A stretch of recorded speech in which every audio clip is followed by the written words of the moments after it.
Le mariage dans la nouvelle alliance a pour but le salut de celui que nous avons épousé. C'est une mission que Dieu te donne en tant que femme, en tant qu'homme, de veiller au salut de cet homme ou de cette femme. Et quand il nous ajoute, nous devenons plus que 2, nous devenons 3 ou 4 ou 5, en fonction des enfants que Dieu nous donne. Notre mission devient de nous rassurer que toutes ces personnes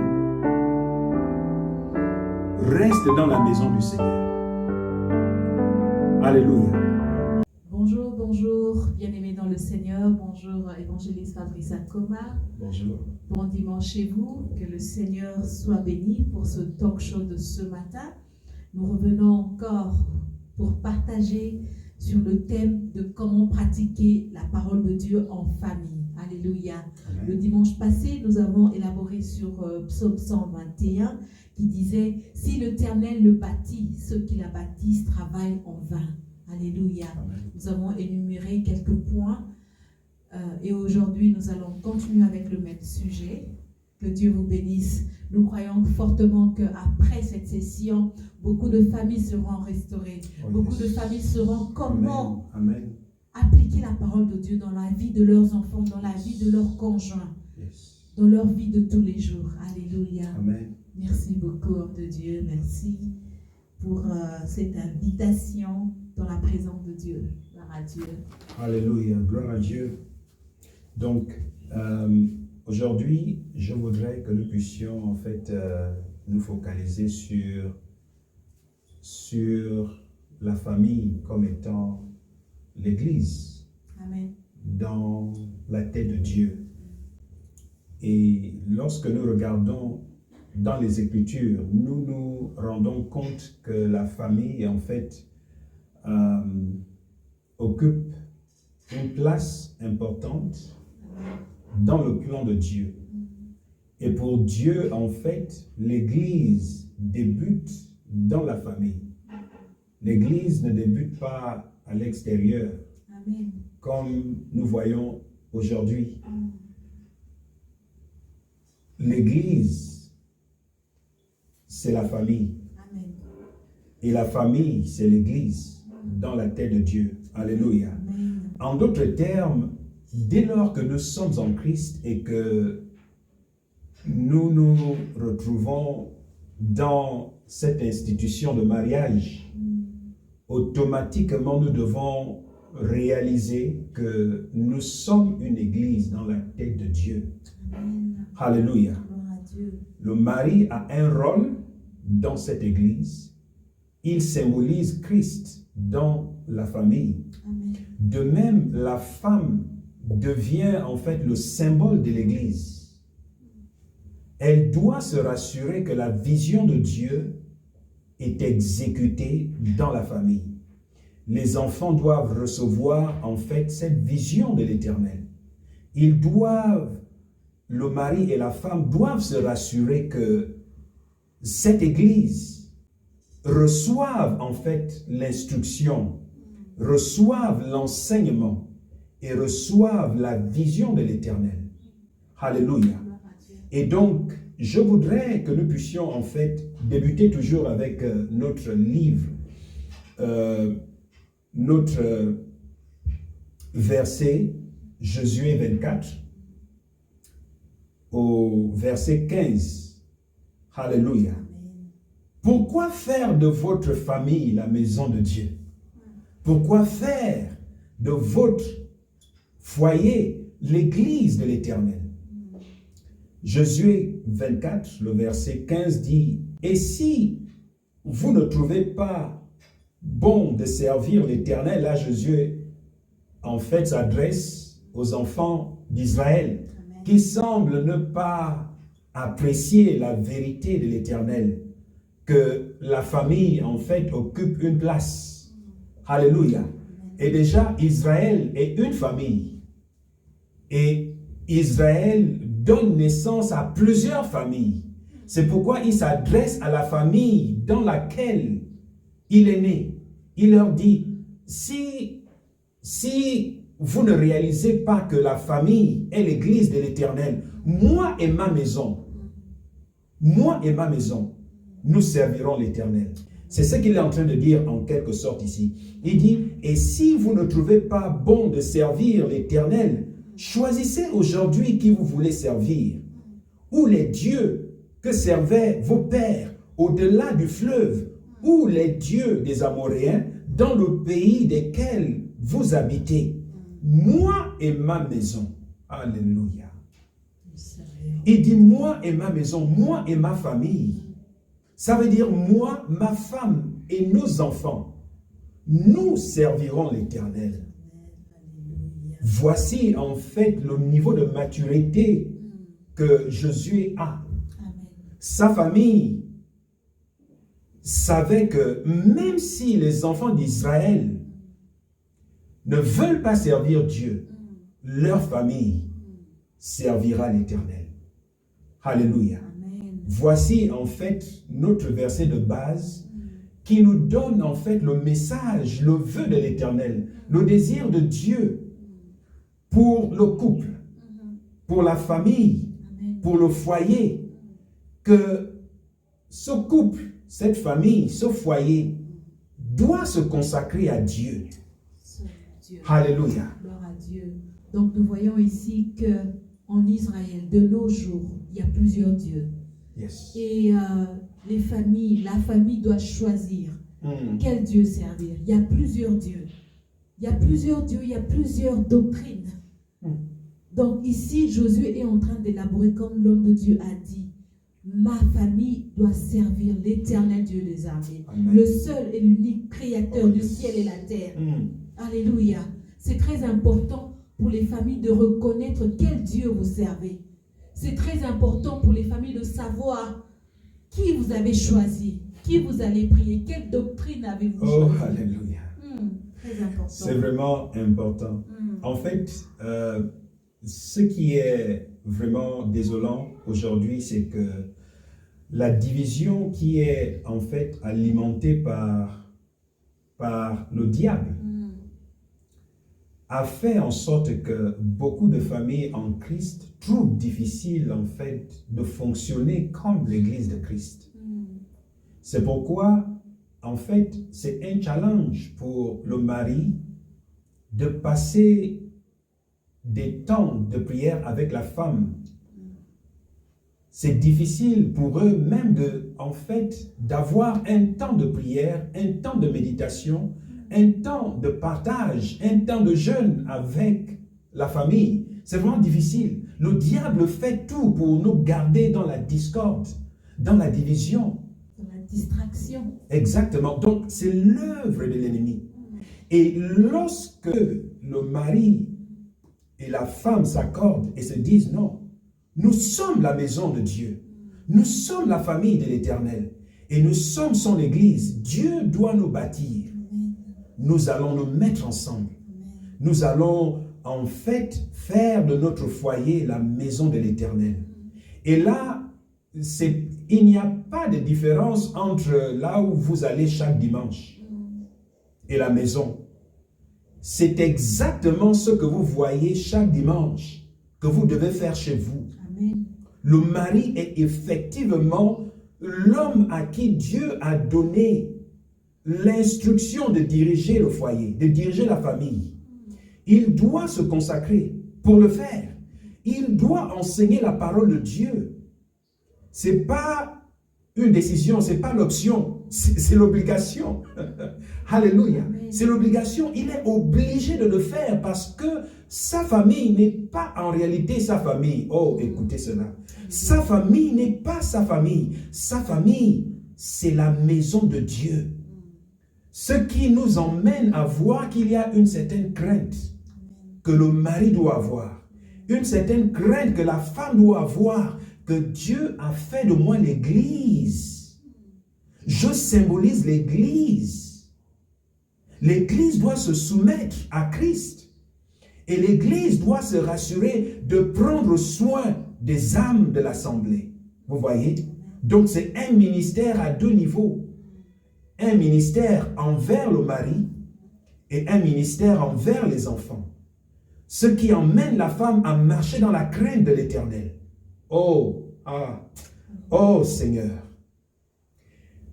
J'aimerais tout simplement lire parce que, en fait, je ne veux pas me retrouver en train de, de méditer parce que souvent, il m'arrive, je passe du temps, je médite longuement sur ce genre de choses. 1 Timothée chapitre 3, j'aimerais tout simplement lire ceci pour établir une vérité parce que j'ai dit, il n'y a pas de différence entre l'église où vous allez chaque dimanche, qui n'est réellement pas l'église, ce n'est qu'un temple, où l'église de Christ s'assemble. Alléluia. Il n'y a pas de différence entre ce lieu et votre demeure. Vous devez vous rassurer que vous fonctionnez déjà en tant qu'église et que les dimanches où vous allez, ce n'est rien qu'une rencontre avec les autres qui forment déjà aussi l'église de Christ. Amen. Alléluia. Amen. Et donc, 1 Timothée chapitre 3, le verset 14, la Bible dit, « Je t'écris ces choses, espérant me rendre très bientôt auprès de toi. » Ça, c'est Paul qui s'adresse à Timothée. « Mais si je tarde, afin que tu saches la manière de se conduire dans la maison de Dieu, qui est l'assemblée du Dieu vivant, la colonne et le soutien de la vérité. » Alléluia. Vous voyez, ça c'est un verset que beaucoup, depuis des années, des décennies, des générations ne comprennent pas. L'apôtre Paul ici s'adresse, en fait, il fait référence à l'assemblée. Alléluia. Il ne fait pas référence au temple, au bâtiment. Non, il ne fait pas référence à l'édifice. Il fait référence aux croyants qui s'assemblent, qui viennent ensemble pour offrir un culte à notre Seigneur. Alléluia. C'est pourquoi, en fait, ici, il dit, afin que tu saches la manière de se conduire dans la maison de Dieu, qui est l'assemblée. Vous voyez, donc là, maintenant, il définit la maison de Dieu. Il dit, la maison de Dieu, c'est l'assemblée de Dieu. Donc, l'assemblée de Dieu. Ensuite, il dit la colonne et le soutien de la vérité. Donc, la raison pour laquelle nous allons à ces endroits pour avoir un temps avec les autres en Christ, c'est justement pour que nous puissions soutenir cette vérité que nous avons reçue à travers les enseignements, à travers la prière d'ensemble. Si bien que lorsque chacun retourne chez soi, nous avons déjà un thème, un sujet. Nous avons reçu le courage, la force, une nouvelle vision, une nouvelle manière de voir les choses, afin de mieux diriger la famille, l'Église que nous formons déjà. Amen. Alléluia. C'est pourquoi ici, pour ceux qui en fait sont intelligents, le verset... le terme maison de Dieu ici veut tout simplement dire l'assemblée, l'église, la congrégation des saints. Vous voyez, les saints s'assemblent. La famille en Christ. La famille en Christ s'assemble. Alléluia. Et donc, juste pour soutenir ce que je viens de dire, le livre des psaumes, juste le verset 1 du chapitre 82, la Bible dit, Dieu se tient dans l'assemblée de Dieu. Il juge au milieu des dieux. Et le terme Dieu ici veut dire les saints, parce que nous avons sa nature. Nous sommes faits selon sa nature. Nous avons reçu l'Esprit Saint. Et donc, nous sommes des Christ. Alléluia. Nous sommes des Christ. En d'autres termes, nous sommes des chrétiens. D'où le terme chrétien. Ça veut dire ceux qui ressemblent à Christ. Ceux qui sont à l'image de Jésus, à l'image de Christ, à cause de la communion que nous avons. Amen. Alléluia. Amen. Donc nous sommes véritablement la maison de Dieu. Et si vous allez loin, vous allez vous rendre compte que l'apôtre Pierre nous enseigne. Il nous enseigne ce que Jésus l'enseigne. Jésus dit qu'il est en fait une pierre sur laquelle il va bâtir son église. Et ce même Pierre nous enseigne, en se référant aux autres, il dit, vous êtes des pierres vivantes. Donc nous sommes cette église que Dieu bâtit. Dieu ne doit pas seulement te bâtir les dimanches. Il ne doit pas seulement te bâtir lorsque tu te tiens dans une assemblée où il y a un pasteur devant toi. Non, Dieu doit te bâtir 24 heures sur 24. Il doit vous bâtir à la maison. Amen. Alléluia. Amen. Donc la famille en Christ, ce n'est pas seulement quand nous allons physiquement dans nos services, dans les temples. Non. La famille en Christ, ça commence à la maison. Oh, alléluia. Déjà tes enfants, déjà ton mari, déjà ta femme, oh, c'est ta famille en Christ. C'est là que le service commence. On a tendance à refléter la sainteté quand on est dans le temple avec les autres frères en Christ. Mais quand on est à la maison, on met une vie du monde. Voilà, on met à côté notre chrétienté. Donc, notre chrétienté, la chrétienté reste à côté. Non. Et le dimanche, on fait sortir toute cette sainteté devant le pasteur parce qu'on veut plaire au pasteur. On doit vivre cette chrétienté tous les jours. 24 heures sur 24. On doit refléter. C'est comme ça qu'on a partagé le dimanche passé. Méditer, passer du temps à revoir la parole de Dieu, à revoir les passages que vous avez médités. Amen. À l'église par exemple. Et quand vous revenez à la maison avec vos enfants, vous prenez du temps à aller encore dans la parole de Dieu, Amen. à méditer dans la parole de Dieu. Et Dieu va se révéler encore plus quand on médite sa parole. Alléluia. Alléluia. Amen. J'ai aimé ça. En fait, même, il y en a en fait qui, dans leur tête, ils prient. Mais jusqu'à ce qu'un autre frère, qui dans sa tête est plus mature, jusqu'à ce qu'un pasteur prie pour lui ou pour elle, la prière qu'il a priée ou qu'elle a priée à la maison n'a pas d'effet. Donc, on a cette image dans la tête que jusqu'à ce que j'arrive dans ce temple, ma prière ne sera pas exaucée. Dieu n'est pas en moi. Je n'ai pas assez de grâce. Le Saint-Esprit n'est pas en moi. On doute même des paroles que nous prononçons lorsque nous prions. Mais Dieu a dit que nous sommes de Dieu nous-mêmes. Exactement. C'est un problème. En fait, c'est dû au fait que nous n'avons pas une véritable... on n'a pas la communion de tous les jours avec Dieu. Et dans notre tête, nous nous disons que la présence de Dieu se trouve dans ce temple. La présence de Dieu se trouve lorsque tout le monde s'assemble. Ça commence chez toi. Ça doit commencer chez soi. La présence de Dieu doit...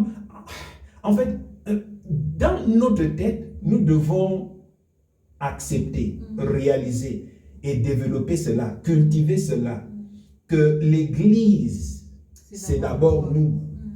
Tu es le temple de Dieu. Nous sommes la première Église et c'est ce que nous allons voir dans le Nouveau Testament parce que les apôtres nous l'ont montré que dans leur époque, la véritable Église était dans les maisons. Ce n'était pas dans les temples. Et vous voyez, dans toutes les villes, ce n'était pas dans toutes les villes que les apôtres avaient la liberté de se réunir dans un temple. Non. La majorité, les plus grandes églises, l'église les plus établies étaient dans des maisons. C'est ce que nous appelons aujourd'hui cellules. Donc le diable a réussi à renverser en fait la définition dans la tête de l'église aujourd'hui, où on met plus d'importance dans les temples physiques. Dans les temples où tout le monde se réunit tous les dimanches. Mais la maison devient l'habitation. Donc, on se dit, je sors de l'église. Donc, de lundi à samedi, je suis à la maison. Je mène la vie normale.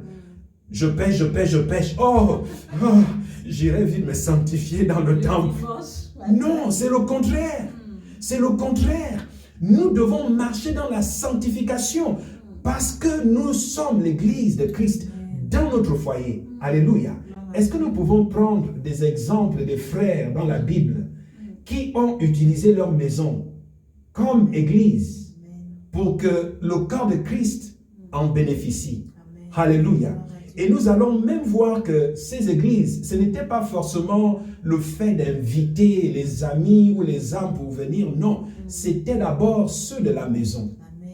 Et ensuite, ceux du dehors pouvaient venir pour faire partie de cette assemblée. Alléluia.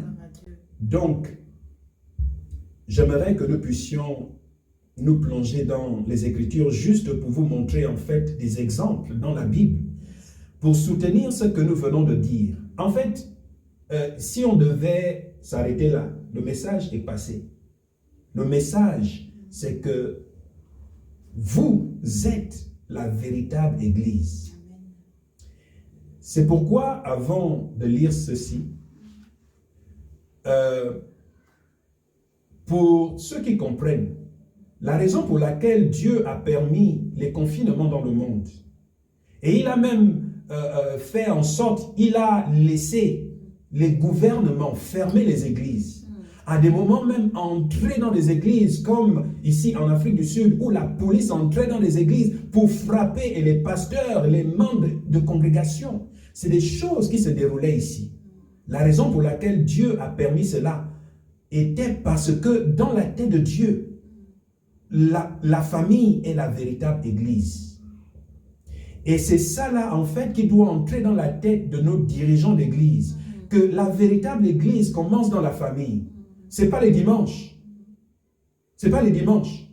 Les dimanches, c'est juste une assemblée extraordinaire où les rois doivent venir ensemble pour discuter les choses du royaume.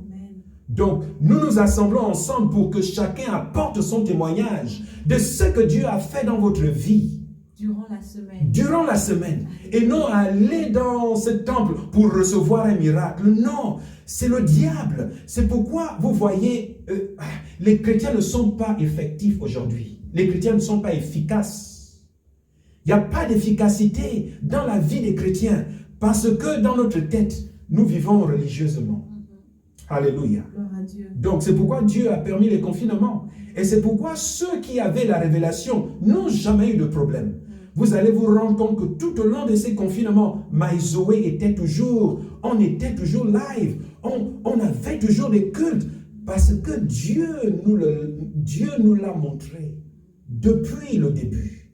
Et c'est pourquoi dans les années 2017-2018, jusqu'en 2019, lorsque nous enseignons que l'Église n'est pas un temple, l'Église c'est toi, l'Église c'est ta famille, il y a des gens qui nous résistaient, ils ne comprenaient pas, jusqu'à ce que Dieu permette les confinements.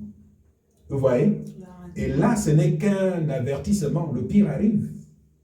Le pire arrive, mais c'est à vous de le comprendre, que Dieu veut que ta famille puisse avoir l'autel dans la maison. Et comme par ailleurs, ça c'est notre année de l'encens. Dieu veut que toi et ta famille, que vous puissiez brûler de l'encens qui doit monter jusqu'au ciel afin que Dieu enregistre toutes ces choses vous concernant. Alléluia. Wow. Oui, mes frères et sœurs, apprenez à bâtir l'autel dans votre maison. Amen. Bâtissez l'autel de Dieu avec votre femme, vos enfants. Amen. Votre mari, alléluia, commencez chez vous. Amen. Et un endroit dans votre maison, là où vous bâtissez l'autel, là où vous méditez sur la parole de Dieu. Merci, que Seigneur. Dieu commence à se révéler d'abord chez vous à la maison. Amen. Alléluia. Yes. Que Dieu puisse se révéler abondamment et quand vous allez vous rassembler avec les autres, vous aurez un témoignage. Alléluia. Gloire. Vous serez de ceux-là qui seront en train de fortifier les autres. Amen. Alléluia. Amen. Parce que la semaine, vous avez pris le temps de méditer sur la parole de vous de assembler Dieu, en de famille. pratiquer la parole de Dieu. Alléluia. Amen. De ne pas faire les choses pour plaire à qui que ce soit, mais de plaire à notre Dieu. Amen. Gloire à Dieu. Gloire soit rendue à Dieu. Alléluia. Amen. Donc, juste pour prendre certains exemples, il y en a plus. Même dans l'Ancien Testament, il y en a. Vous allez voir que Abraham avait une famille. Et de lui, plusieurs familles sont sorties. Amen. Et nous voyons que Jacob devient Israël. Donc les enfants de Jacob, Alléluia. Donc, Actes, le chapitre 20, je vais tout simplement lire et parcourir, en fait, pour que nous puissions voir un peu certains des frères et des sœurs, les chrétiens, qui avaient des églises. Et en fait, vous allez vous rendre compte que les apôtres, les voyages qu'ils effectuent, c'était justement pour aller, en fait, impacter ces églises. C'était le ministère qu'ils allaient, d'aller de maison en maison, impacter les familles, impacter les églises. Combien de pasteurs aujourd'hui ont pour ministère d'impacter vos familles? Est-ce que vous vous rappelez la dernière fois qu'il est venu chez vous pour venir impacter, pour venir en fait télécharger les dons du ciel en lui sur vous, comme l'apôtre Paul dit, que je viens à vous pour impacter les dons du ciel. Ça, c'était le ministère des apôtres. Et vous voyez, les seuls moments où ils doivent en fait rencontrer toutes ces églises, des maisons, dans un temple, c'était parce qu'ils avaient l'opportunité que toutes les églises s'assemblent ensemble. Alléluia. Mais ce n'était pas le cas à chaque fois. Dans la tête de Dieu, le ministère des apôtres, des évangélistes, des prophètes, des pasteurs dans le Nouveau Testament, c'était justement de visiter ces maisons dans lesquelles les églises de Christ s'y trouvaient. Et c'est pourquoi, en fait, j'aimerais, en fait, nous le lire. Actes 20, je lis le verset 8 à 9. La Bible dit, il y avait beaucoup de lampes dans la chambre haute. Est-ce qu'il y a des chambres dans vos églises où vous allez tous les dimanches? Il n'y en a pas. Alléluia.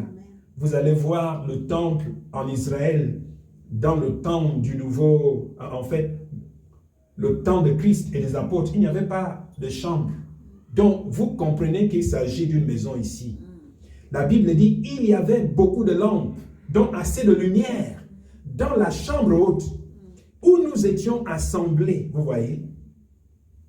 Or, un jeune homme nommé Eutychus, qui était assis sur la fenêtre, vous voyez, pendant que la parole de Dieu est enseignée, lui, il est en train de dormir, comme font beaucoup. Tu es en train de penser aux saucisses que tu as laissées dans le frigidaire.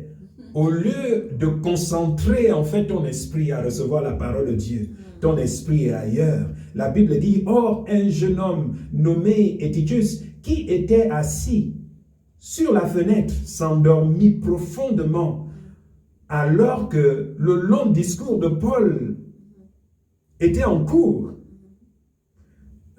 Entraîné par le sommeil, il tomba du 3e étage en bas et il fut relevé, mort. Alléluia. Vous voyez, il meurt parce qu'il était en fait la chambre haute à l'étage. Ils étaient assemblés, l'église était assemblée dans cette chambre. Voici en fait le focus, mais pour ceux qui vont lire tout le chapitre, vous allez vous rendre compte de la puissance de Dieu. Ce jeune homme fut en fait ressuscité par la prière de Paul. Alléluia. Marc 2, verset 4. Juste nous montrer des exemples. Alléluia. Marc 2, le verset 4, la Bible dit, comme ils ne pouvaient l'aborder à cause de la foule, ils découvrirent le toit. Ils découvrirent le toit de la maison où il était et ils descendirent par cette ouverture le lit sur lequel le paralytique était couché. Vous voyez, là encore, il s'agit de la maison. Alléluia. Donc, Jésus était en train d'enseigner dans la maison. Donc, Jésus visite l'église dans cette maison. La famille dans cette maison. La famille invite Jésus, comme nous avons lu dans l'autre. La famille invite, dit, non, les frères, nous sommes persécutés, les Romains nous recherchent, les chefs du temple nous recherchent, nous pouvons utiliser notre chambre haute. Là-bas, nous pouvons en fait offrir un culte à Dieu, offrir un service à Dieu. Alléluia. Combien le font? Il y en a qui ne veulent même pas que le pasteur découvre là où ils habitent. Parce qu'ils vivent en désordre. Parce que ça ne va pas. Il y en a qui ne veulent même pas que les frères, les sœurs puissent venir s'assembler avec eux. Parce que la sainteté, justement, comme ma femme venait de le dire, se trouve dans le temple. Mais la sainteté n'est pas à la maison. Vous voyez? Nous devons en fait cultiver ces choses. C'est pas facile. Nous qui sommes ici assis, nous sommes en train de vous encourager. Mais ce n'était pas facile. Alléluia. Et ce n'est pas toujours facile. Le diable va tout faire pour essayer de nous empêcher de le faire. Mais vous devez en fait avoir l'esprit de supériorité. Amen. Pour avoir le dessus sur l'ennemi. Alléluia. Gloire à Dieu, gloire à Dieu. Très important, homme de Dieu, parce que nous trouvons de nos jours, les réseaux sociaux nous distraient beaucoup. Beaucoup. Les enfants comme les parents, on se retrouve en famille, nous sommes assis, mais chacun est dans son téléphone. Et ce n'est pas en train de méditer la parole de Dieu, mais tout le monde est en train de faire quelque chose de différent. C'est triste. On n'a pas le temps de méditer ensemble. On n'a pas le temps de passer cette communion ensemble. Alléluia. Amen. C'est très important. Amen, c'est amen, important. amen. Vraiment, merci homme de Dieu. Merci. Le diable occupe les familles. Il fait tout pour que la distraction soit tellement dans la maison que vous n'avez pas le temps pour Dieu.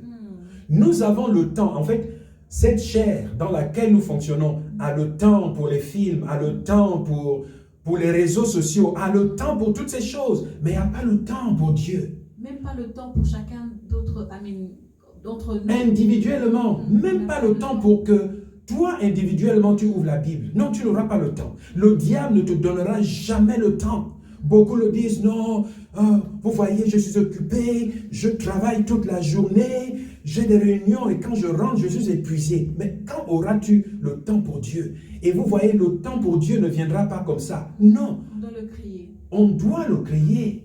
Nous créons le temps pour tout. Et pour créer ce temps, c'est un combat spirituel et physique. C'est une décision personnelle. Une décision personnelle. On doit décider. C'est la discipline. Je crois que la croissance de chacun, de membres de famille, doit être importante. Important. On doit vraiment penser à ça. On doit créer le temps comme l'homme de Dieu a dit. Et on Alléluia. doit décider, on met les téléphones à côté. On va méditer sur la parole de Dieu. Même 5 à 10 minutes. C'est important. Je ne sais pas combien ça peut impacter la vie de tes enfants. Je ne sais pas combien ça peut impacter ta famille. Le Seigneur peut agir même en 10 minutes. Donc, essayons de créer ce temps-là. Juste un exemple simple. Nous avons décidé que lorsque nous sommes en chambre, et pire encore lorsque nous sommes sur le lit, nous ne devons pas avoir les téléphones. Il fut un temps où, en fait, on est sur le lit, je suis sur mon téléphone, elle est sur son téléphone, et à la longue, il n'y a pas le temps véritablement de méditer. Il n'y a même pas le temps, en fait, que ce soit l'intimité, que ce soit aborder les sujets qui sont importants pour la vie. Que le Seigneur aide les familles. Que le Seigneur nous aide. Et vous voyez, comme nous avons dit, c'est une discipline. C'est important. C'est un sacrifice. Nous devons accepter. Mais la chair n'accepte pas cela. C'est un combat. C'est un combat. C'est un combat tous les jours. Il faut prier pour ça et il faut décider. Amen. Il faut décider. Waouh. Amen. Waouh. Juste pour continuer, le livre de Colossiens chapitre 4, en fait, nous sommes en train de voir le tout premier, nous allons parler de la chambre. Amen. Les croyants qui s'assemblent dans la chambre, d'autres qui passent par le toit. Jésus est en train d'enseigner. C'est les deux versets. Nous pouvons avoir ceux qui disent, non, mais est-ce que c'est réellement l'église? Est-ce que c'est réellement une famille qui invite? Qu'est-ce qui vous fait dire? Alléluia. Amen. Dieu est merveilleux. Lisons dans Colossiens chapitre 4, le verset 15. La Bible dit, là, c'est Paul qui s'adresse aux frères qui sont en train d'aller en mission et il leur dit ceci. Il dit, saluez les frères qui sont à Laodicée et Nymphas et l'église qui est dans sa maison. Alléluia. Amen. Vous voyez, Nymphas a une église dans sa maison. Donc, avec sa famille, ils forment l'Église. Amen. Et il y en a, en fait, ils marchent selon la parole de Dieu. C'est l'Église de Christ. Et vous voyez, l'Église de Christ a la mission. Le mari a la mission. La femme a la mission. Les enfants ont une mission. Et ensemble, étant une Église de Christ, ont une mission. Cette mission, c'est une mission apostolique. Amen. Une mission qui consiste à gagner les âmes. C'est pourquoi, en fait, nous formons déjà une église à telle enseigne que Dieu va faire en sorte que plusieurs en bénéficient. Amen. C'est ce qui se passe ici, dans la maison de Nymphas. La Bible dit, et l'église, donc l'assemblée, la congrégation qui est dans sa maison. Alléluia. Amen. Sacravaillé. Gloire à Dieu. Dieu est merveilleux. Amen. Alléluia. Amen. Un autre exemple. Livre des Actes, revenons au chapitre 1. Oh, gloire. Gloire, gloire, gloire, gloire, gloire. Ah, chapitre 1, le verset 13, la Bible dit, quand ils furent arrivés, ils montèrent dans la chambre haute. C'est comme s'ils aimaient les chambres hautes. Donc ça veut dire que chaque famille, dans chaque maison, doit avoir une chambre haute. Non, ça peut C'est être là. une chambre haute, ça C'est peut être le lequel, salon, en fait? ça peut, ou une salle qui peut vous contenir. C'est tout, une salle que vous choisissez comme étant le Saint des Saints, le lieu très saint, Là où vous bâtissez, l'assemblée, là où vous bâtissez l'autel de vous faites l'Éternel. monter l'encens. Là vous allez brûler l'encens. Le brûlage de l'encens, ce sont vos prières, ce sont vos confessions. Amen. C'est en fait le partage des témoignages, le partage des expériences, les difficultés. Et quand chacun partage ses difficultés, Les le autres père, la mère, les frères, les sœurs, tout le monde commence à prier pour soutenir l'autre. C'est l'encens qui monte jusqu'à Dieu. Amen. Alléluia. Gloire à Dieu. Waouh. Waouh. C'est merveilleux. Alléluia. Amen.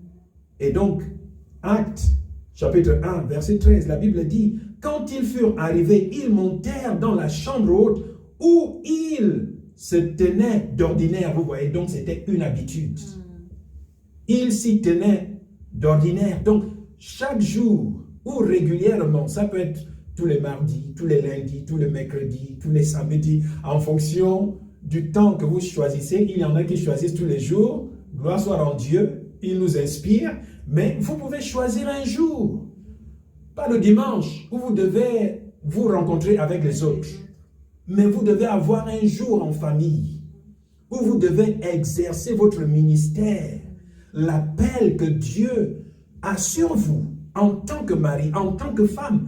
Et les enfants doivent assurer leur ministère également, parce qu'ils sont en formation par leur père et leur mère. Alléluia. Gloire à Dieu. Dont la Bible dit, où ils se tenaient d'ordinaire, c'était Pierre, Jean, Jacques, André, Philippe, Thomas, Barthélemy, Matthieu, Jacques, fils d'Alphée, Simon, le Zélote, et Jude, fils de Jacques, tous d'un commun accord,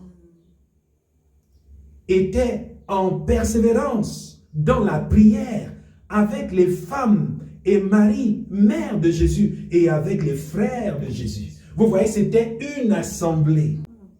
Il y en a qui vont dire, mais ceux-là n'étaient pas nécessairement liés. Ce n'étaient pas des frères et des sœurs. Non, dans le Nouveau Testament, la famille spirituelle devient plus importante que la famille charnelle.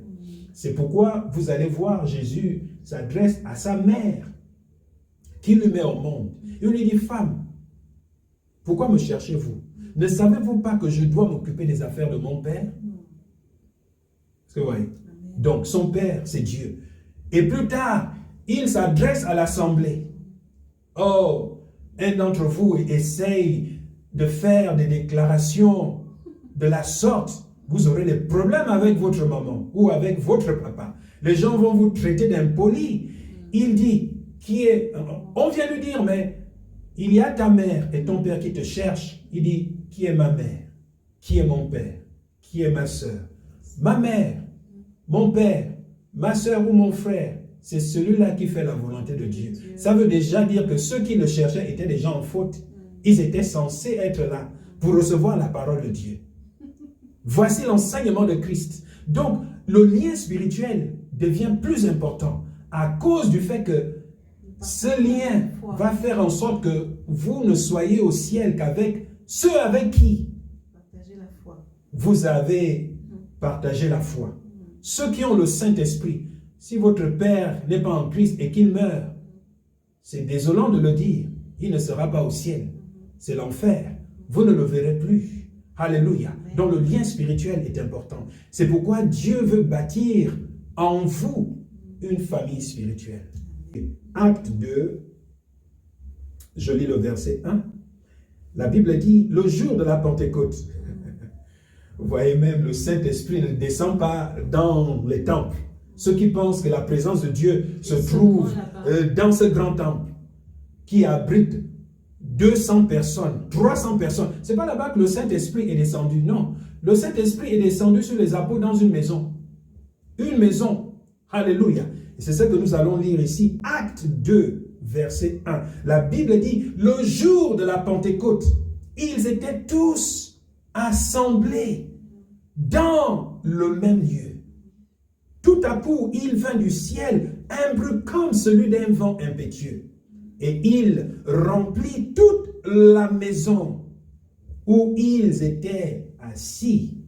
Le Saint-Esprit remplit toute la maison. Vous voyez, la maison, pas l'église, ce que vous appelez église. Non, le Saint-Esprit n'est pas parti là-bas. Le Saint-Esprit les remplit, les inonde, les baptise en Dieu dans la maison. Alléluia. Waouh. Waouh. Waouh. Vous savez, quand je lis des choses comme ça, ma foi est établie. Et c'est pourquoi il y a de cela plusieurs années, lorsque j'étais encore au Gabon, à Béthanie, j'étais responsable dans un département qui s'occupait des jeunes qui allaient à l'étranger. Et nous avions un problème à chaque fois que les jeunes qui vont à l'étranger ne restent pas toujours longtemps dans le Seigneur. Plusieurs chutaient. Et c'était une chose qui nous inquiétait et nous étions toujours en prière. Et voici qu'un jour, je dois aussi maintenant me rendre à l'étranger. Je m'assois et je dis, Seigneur, mon tour est arrivé. Qu'est-ce qui va se passer? Le Seigneur m'enseigne. Il m'enseigne sur l'enseignement de Christ, qui dit que lorsque la brebis s'éloigne en fait de l'assemblée, de la présence, de l'onction corporelle. Qu'est-ce qui arrive? Le diable va. Vous voyez? Donc Dieu commence à m'enseigner. Pendant toute l'année, je suis en train de méditer, je suis en train de me préparer parce que bientôt, je vais devoir laisser l'église que j'aime tant. Des frères et des sœurs, des pasteurs et des responsables que j'aime, qui m'ont bâti, qui ont fait de moi l'homme que je suis aujourd'hui. Alors, je commence à méditer pendant toute une année. Et c'est comme ça que Dieu me dit, il me montre qu'en fait, je suis l'église de Christ et que peu importe où je suis dans le désert, je suis l'habitation de Dieu. En fait, Dieu voulait que tu puisses commencer aussi une autre famille Alléluia. En dehors de ton pays. Amen. Donc, la famille s'élargit. Amen. La famille spirituelle. Wow. Et c'est comme ça, dès que j'arrive, la première chose que je fais en Afrique du Sud, c'est d'établir une structure de tous les frères, ceux-là qui avaient accepté, bien sûr, de servir Dieu. Donc, certains à Johannesburg, d'autres à Cape Town, d'autres à Pretoria. C'est comme ça que nous faisions. Et mon rôle était, à l'époque, je n'étais pas aussi fort que maintenant. Donc, en fait, le but pour moi, c'était de me rassurer que chacun se retrouve dans une église. Que chacun serve Dieu dans une église, ici en Afrique du Sud. Et c'est comme ça. Alléluia. Acte 5, verset 42. Juste pour vous montrer en fait la vie des croyants de la Bible. La Bible dit, et chaque jour, dans le temple, est-ce que vous voyez, depuis le début, nous n'avons pas vu le temple. Mais nous voyons que ceux d'ici ont une plus grande liberté que les autres. La Bible dit, et chaque jour, dans le temple et dans les maisons, vous voyez, les maisons, ils ne cessaient d'enseigner et d'annoncer la bonne nouvelle de Jésus-Christ. Vous voyez? Donc, leur ministère n'était pas seulement dans le temple, comme nous faisons aujourd'hui. L'Église n'est plus apostolique aujourd'hui. L'Église est devenue centralisée. Nous sommes devenus comme, en fait, les entreprises. Je suis employé dans une entreprise où j'ai des responsabilités. Mon bureau se trouve là-bas. Mon bureau n'est pas à la maison.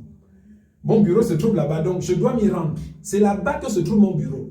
C'est comme ça que plusieurs églises, toutes les églises fonctionnent aujourd'hui. Dans notre tête, Dieu t'appelle, tu reçois l'appel. La première chose que la personne cherche, c'est il me faut un endroit, un local. Un local.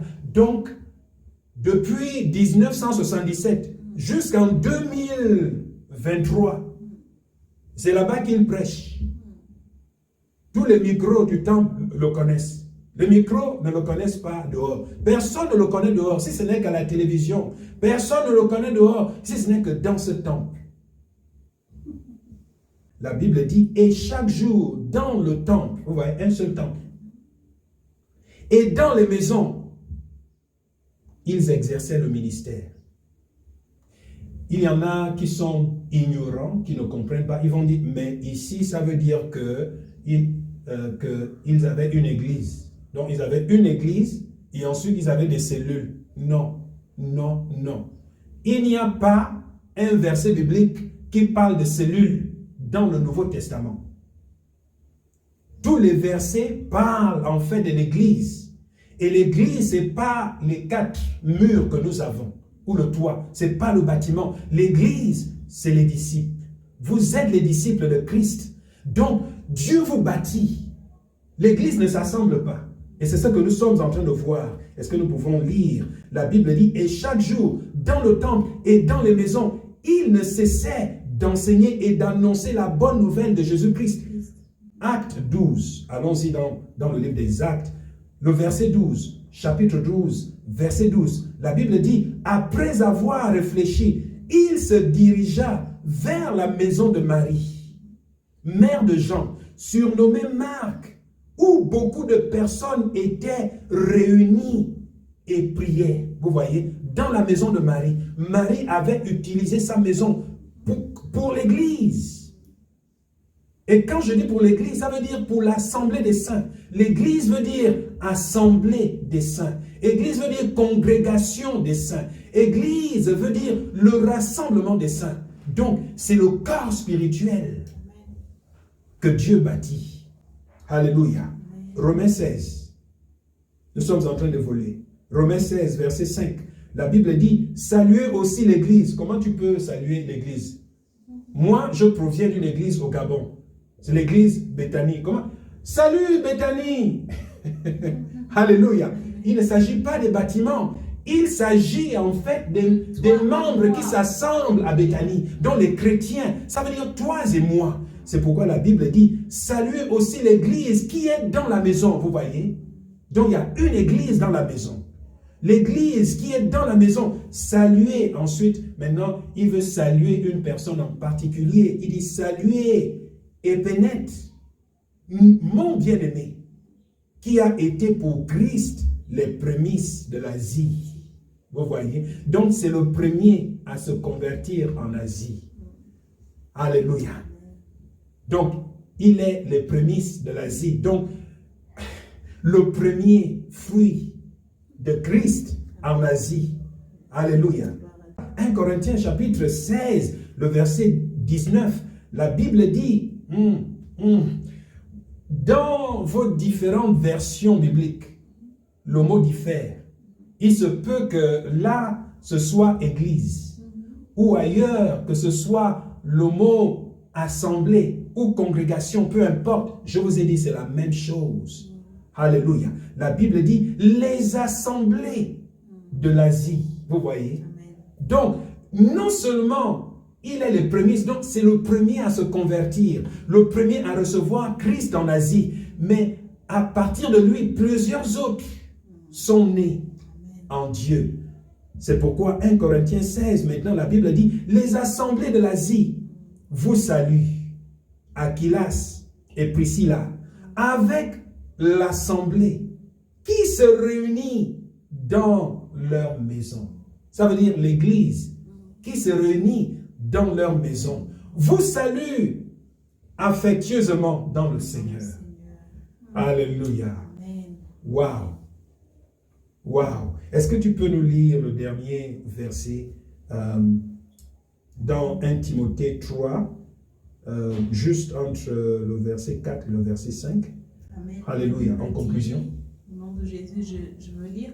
Il dit, il faut qu'il dirige bien sa propre maison.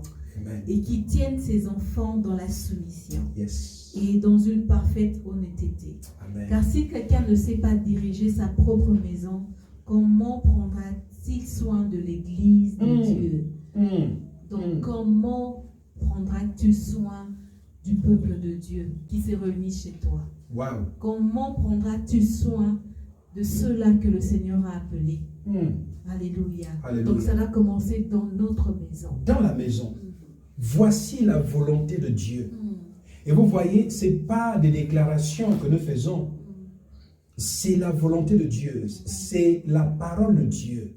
Voici la direction de Dieu. Il ne faut pas te dire, je viens à peine de recevoir Christ. Moi et mon mari, nous ne connaissons pas encore la Bible. Non. Non. Non. Ce dont vous avez besoin, c'est le Saint-Esprit.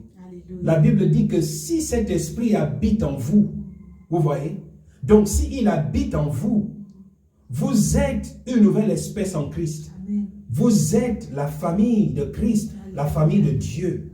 Alléluia. Amen. Et c'est ce dont vous avez besoin. Vous allez dire, mais je ne connais pas encore beaucoup la Bible. Non, c'est un mensonge du diable. Ce dont vous avez besoin, c'est le témoignage de Dieu. Voici ce que nous appelons l'évangile. Évangile veut dire témoignage de Dieu. Donc, nous vous apportons le témoignage de Dieu. Nous vous apportons le message de Dieu, la volonté de Dieu. Voici ce qu'est l'évangile. Donc, ce que Dieu a fait dans votre vie, voici le message que vous avez. Alléluia. C'est pourquoi nous parlons de l'évangile de Matthieu, l'évangile de Luc, l'évangile de Marc, l'évangile de Jean, l'évangile... En fait, chacun avait son témoignage. C'est ce qui nous aide. Parce que quand nous méditons dans la parole de Dieu, chacun d'entre eux nous édifie. Parce que chacun nous apporte son expérience de Christ. Alléluia. 1 Timothée 3, 4 dit, il faut qu'il dirige bien sa propre maison. Et là, Dieu s'adresse au mari. Dieu s'adresse au mari.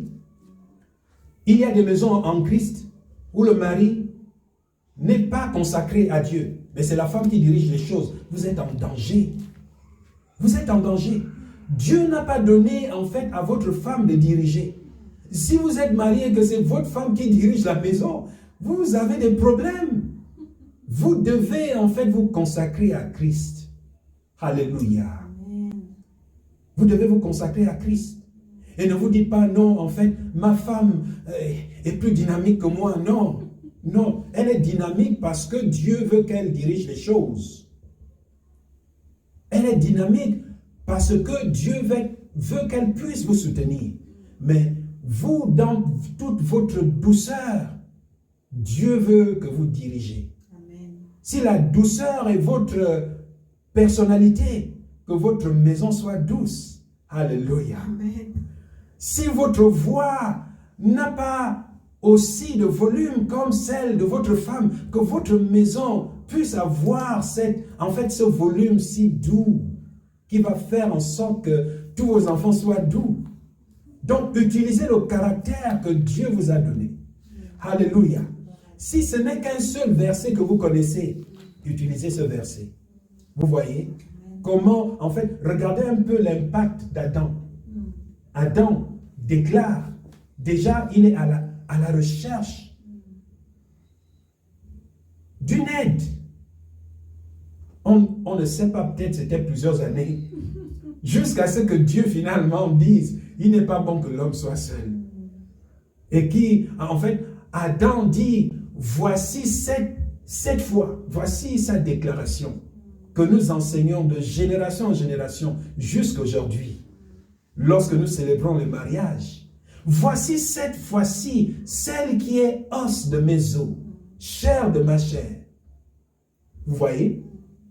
Et ensuite il dit, c'est pourquoi l'homme, voici Adam qui prophétise, il enseigne. Il n'avait pas d'assemblée. Mais il s'enseigne lui-même. Et il voit qu'il est le Père du monde. Il dit, voici cette fois-ci, celle qui est chair de ma chair, os de mes os. Il dit, voici pourquoi l'homme quittera son père et sa mère et s'attachera à sa femme. Adam qui nous enseigne. Il n'avait pas encore reçu les révélations que nous avons aujourd'hui. Alléluia. Si Adam peut le faire, vous pouvez le faire. Alléluia. Et gloire soit rendue à Dieu. Je suis sûr que quand Christ va jusqu'aux enfers, il a prêché l'évangile à Adam et à Ève. Je suis certain que je le verrai au ciel. Je suis très certain que je verrai cet homme Adam, cet homme Ève. Ceux-là qui sont les prémices de ce monde physique. Je suis sûr que quand Christ est allé jusqu'aux enfers pour prêcher l'évangile, ils ont reçu cet évangile et ils furent justifiés. Je suis sûr de les voir au ciel. Alléluia. Installez maintenant l'application MyZoé pour accéder aux enseignements bibliques si inspirants. Vous pouvez maintenant grandir dans la piété de Christ chaque jour et même commencer votre cellule de prière et d'enseignement en famille. Et oui, vous pouvez maintenant transformer votre smartphone en une église virtuelle où vous et votre famille pouvez recevoir de la parole de Dieu en regardant quotidiennement des messages transformateurs. MyZoé est 100% gratuite à utiliser avec des pasteurs virtuellement disponibles à vous suivre et prier pour vous 24 heures sur 24. Une fois installé, vous êtes prêt à partir. Oui, c'est aussi simple que cela.